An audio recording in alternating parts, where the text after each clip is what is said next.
Greetings, fellow Earthlings, and welcome to this tiny back seat.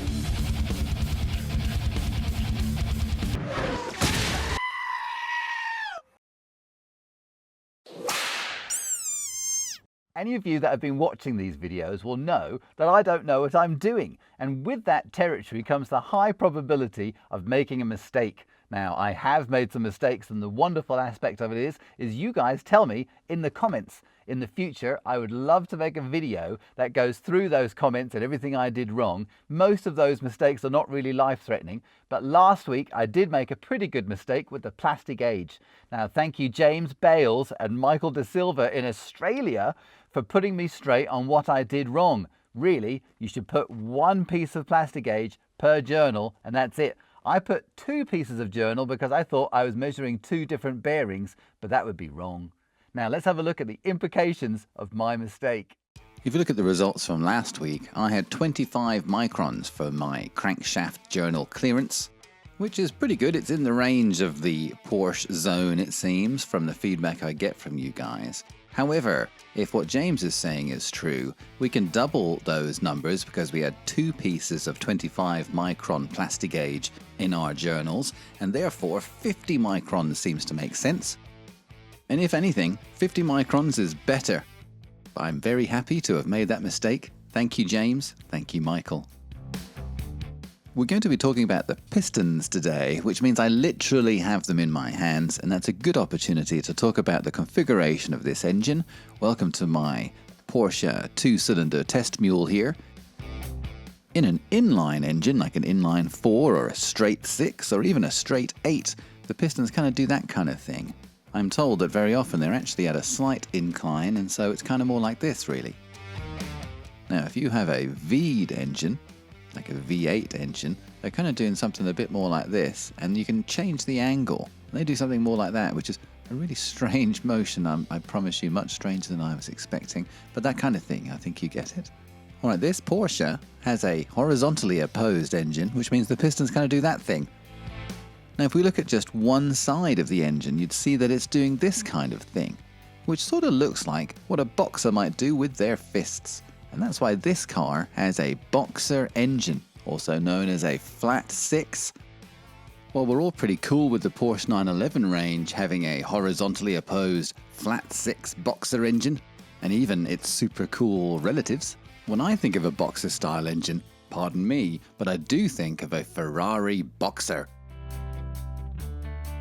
Now, if we take a closer look at the rear badge on this beauty, we can see we have one B there for a Berlinetta style body, then another B for a boxer configuration engine that has a 5-litre displacement and 12 cylinders. Yummy!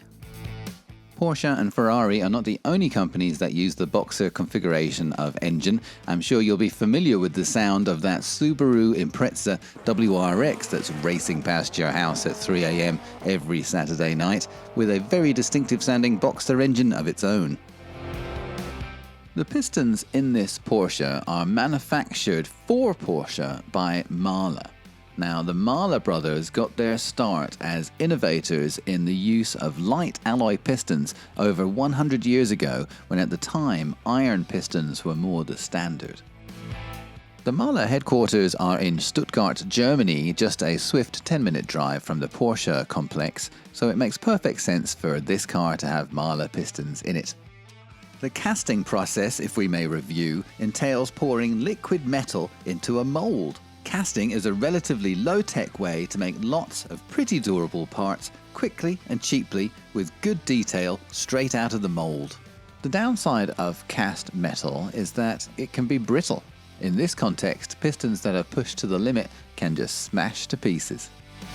Here's the conrod or connecting rod that connects the crankshaft to the piston. These guys are forged. That means we're taking some ingots of metal that may well have been cast already, but that means that they have some impurities removed and they've been tested for quality. You then reheat those billets of metal and whack them repeatedly with hammers and presses and other torture devices until they're as close as you can get to the shape you want. Any more detail than that requires machining. With the casting process, when you're pouring liquid metal into a mold, On a molecular level, the tiny pieces of metal have no organization to them. They are higgledy-piggledy. In the forging process, reheating and reworking the metal causes an aligning and a tightening of the metal's structure on a molecular level, resulting in a fundamentally stronger part.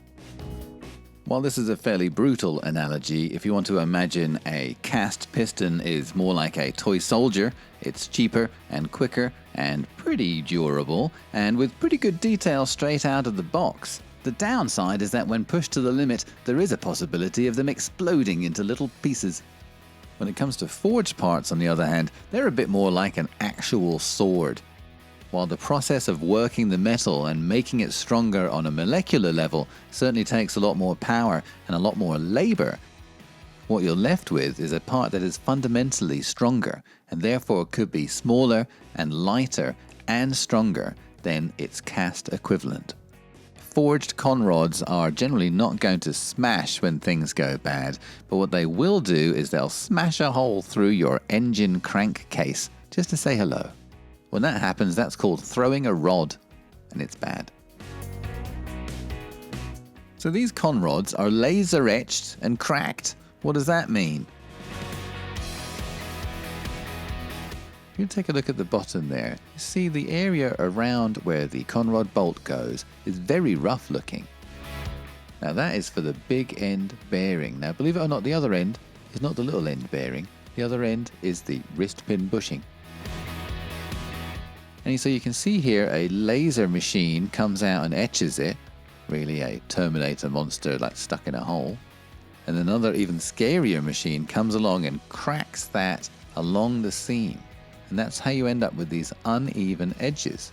Now that makes a very tight fit. It can only go that way and that's it, which is apparently stronger. And it also makes the process of producing them cheaper and quicker. You just make one thing and break it, rather than making two things and trying to get them to fit together.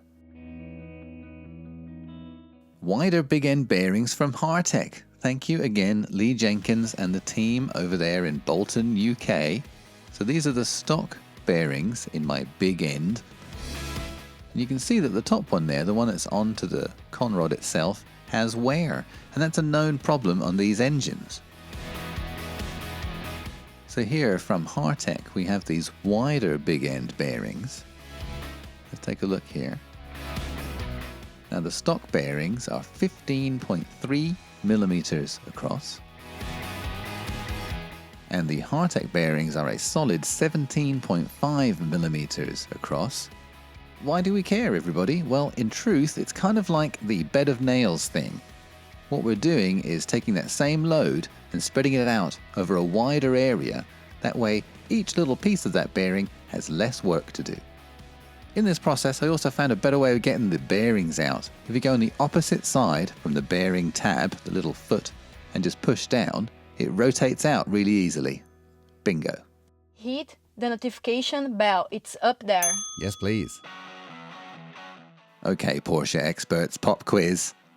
In that fancy kit that I got for doing the timing on this car, this thing is in there. Now it's a metal rod. Those things all kind of stay attached.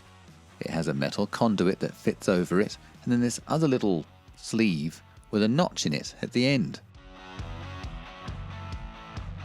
Now I thought that was something to do with fitting the wrist pin, and it sort of seems in the ballpark, but I don't know. If you take off that notched part, it fits maybe better. And then there's that as well, which is better still, but not quite, I don't know.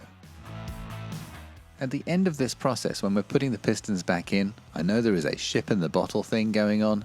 Is this something to do with it? Does anybody know? While we're playing around with the big ends here, it's a good opportunity to talk about a spun bearing. What's a spun bearing? Well, take that bearing and spin it. That's it, that's bad. Now that can happen if the bearings get worn or if the conrod bolts stretch. Now that's why I got these ARP conrod bolts. Almost everybody that seems to know what they're doing recommends them. They're the same kind of thing that you would have on a dragster or a race car. They're kind of cool. They fit the same 12-point 10mm socket drive as the stock Porsche conrod bolts. When I was playing with the ARP bolts, I could tell they were kind of lighter in my hand. They had that kind of cool, lighter than they should be feel. So I thought I'd whip out the old postal scale, and it turns out that yes, about 2 ounces lighter with the ARP bolts. If you multiply that by the 12 bolts, that will save you 2.4 ounces or 70 grams of work your engine doesn't have to do every time it needs to move your 6 pistons. 70 grams is approximately the weight of a C-cell battery. Hey, I'm thinking if you click that subscribe button, we might be able to get the planets to align enough and get Amber back in the tiny garage. What do you think? Worth a try. Time to disassemble the pistons. First step is the wrist pin circlip. And taking a look here, you can see why that is called a wrist pin, because following our boxer analogy, that is kind of a bolt that allows the wrist to move. Now I'm being a little excessively cautious here, and I am putting some protection on my jeweler's screwdriver. After this one I didn't bother doing that. I do have a plastic spudger tool that I'm going to try when I'm putting things back together, but a tiny screwdriver works well. You'll notice we're looking down on the wrist pin there. That writing is only on the one side, and it's on the less recessed side. That's the only side from which we will be removing the wrist pin circlip at this time. With that one circlip removed, the wrist pin just plops out. Alright, the wrist pin bushing. So this could be called the small end bearing, but it's not. It's the wrist pin bushing. I'm reliably informed that you'll find it to have a bronze color and you need to replace it. And there it is, a bronze color for sure. Now I ordered a set of those, but one thing about them is they don't just push out. They need to be pressed out by a machine. Oh dear. Alright, we're going to be looking at where the gaps are positioned on the piston rings that are on the pistons right now. And it's going to help if we get a little bit of orientation on, the lingo. Now here is our piston, there's the wrist pin, there's the conrod. Now at the bottom is the oil control ring, also known as the oil scraper ring. It's quite flexible, and in the destruction manual it says it's number 1. Above the oil control ring is the lower compression ring, and in the destructions that is known as number 2. And then above that, logically enough, is the upper compression ring, and the upper and lower compression ring are both regular metal, as you might expect, and that's known as number 3. Now really, the oil control ring number 1 is in 3 parts. The black part is part A, and then it has 2 thinner metal parts above it, B and C. So it's kind of like an A sandwich with B and C bread. Okay, here I'm looking to see where the rings are right now. So that's the gap in the lower compression ring, ring 2, and that's the gap in the upper compression ring. And they're supposed to be kind of opposite each other, 180 degrees from each other, and they more or less are. Next then I'm looking for ring C, and that's the upper slice of bread in our ABC sandwich.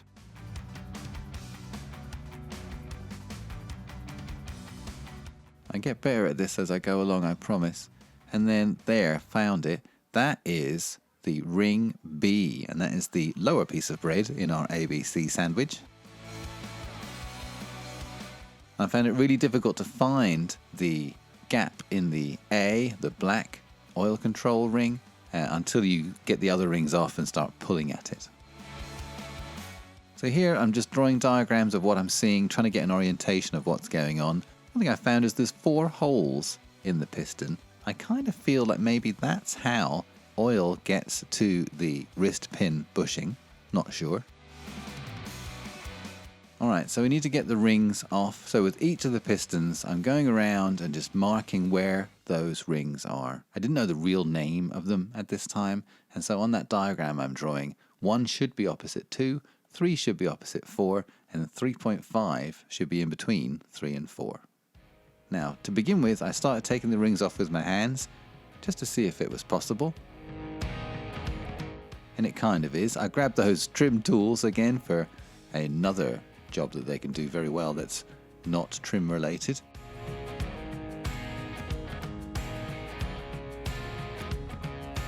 Okay, I grabbed one of these piston ring pliers from the local parts store. And immediately it didn't work. It turns out that gap there was too big and it wouldn't grab the ring. So out of the box it had to be fixed. But there we go, that was much better than using your fingers. And you can see that ring 3 there, the upper compression ring, has flat edges and fits together. But ring 2, the lower compression ring, that has these edges on it and it has to go a certain way. But thankfully, it does say top on it, which is very helpful. Thank you, ring people. Right, all the old rings I put in order, taped them together and stuck them in one of the Ziploc bags that I'm using for the parts that are not going to be reused. Piston 3 was interesting because if you look here, I'm looking for where the rings are and you can see that the upper and lower compression rings that I've written down as 1 and 2 there, they are more or less lined up. And the lower compression ring is stuck. That's a stuck ring. And that means that the rings, they're supposed to sort of shuffle around. And if one of them gets stuck, then what happened there can happen. And they'll start lining up with each other and you lose compression. Now, if we look back at the compression readings from episode 4, we can see that yes, cylinder 3 was the second worst when it came to having a leak in the leak down test.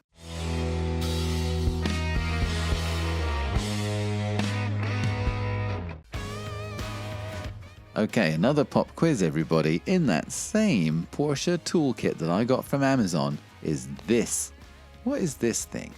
Now, subscriber Nate Mallory had some very interesting ideas on what this could be used for. They're all very good ideas. Do any of you really know what that's for? Because I'm pretty sure I need it for something. Oh, now some glove news. What an exciting evening. Now, the gloves I had been using were these fairly unremarkable gloves from the local store. Now when you use brake cleaner with them, they melt. So in this video, you'll notice I'm mostly not using any gloves at all. Now I went to a different store and found these Raven gloves. Now they were $30-something, which made me freak a little. But then the box was oddly heavy. And yes, they're very nice and they're definitely extra large. Normally with these kind of rubber gloves, I feel like I'm wearing some sort of leprechaun's yoga pants on my hands.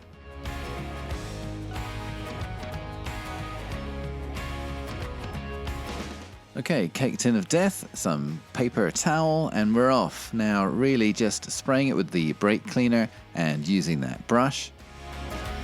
Again, that trim tool comes in very handy for a non-trim related job. That company really needs to diversify their advertising. They're missing out. And you can see just spraying with the brake cleaner does a pretty good job. Then getting around to the edges and into the grooves that the rings go in. Now we talked about ring 3 being a stuck ring and not being able to move around. And really all of the pistons and all of those grooves had some dirt in them, some worse than others. Now this gives you an idea of what we're talking about. You can get it out, it's quite satisfying.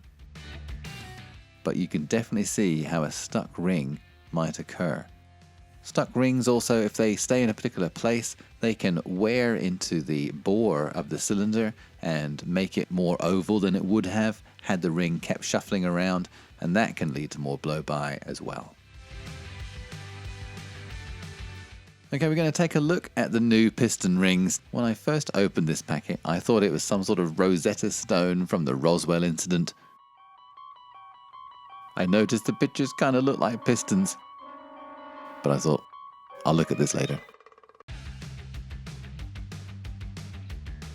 Now we're cleaning up the conrod, which includes the conrod bearing cap, the wrist pin, and the wrist pin circlip. Then all the clean stuff is going to go into a bigger Ziploc bag, the stuff that's going to go back into the car. And then all the stuff that came off that I'm not going to reuse goes into the smaller Ziploc with it just in case I have any questions or want to go and have a look at it later on. For a little bit of job satisfaction, here's a before and after. Hopefully you can tell which one is which. So here on the right hand side we do have the new ARP bolts, the wider Hartech bearings. And while it's not perfect, it looks pretty clean. All of these parts are going to get cleaned again before they get put on the car. And here's one that hasn't been cleaned yet with the old bearings. As you can see, it's not trashed, it's still in pretty good shape. But the top certainly has seen cleaner days.